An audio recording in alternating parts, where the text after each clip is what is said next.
Hi there, and welcome to the Proxy Sale channel. My name is Andrew. In today's video, I'll demonstrate how to set a proxy in IntelliJ IDEA on macOS. Let's get started. Launch IntelliJ and navigate to Settings. In the left panel, go to Appearance and Behavior. Select System Settings and HTTP Proxy.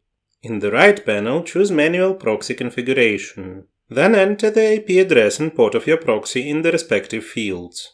If you have a personal proxy, enable proxy authentication and provide your username and password in the designated fields. Once you've configured the settings, click on Check Proxy to verify the proxy's performance.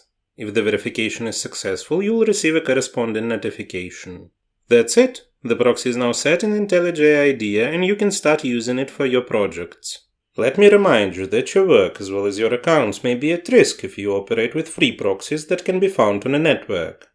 Such proxies do not have guarantees of anonymity and security.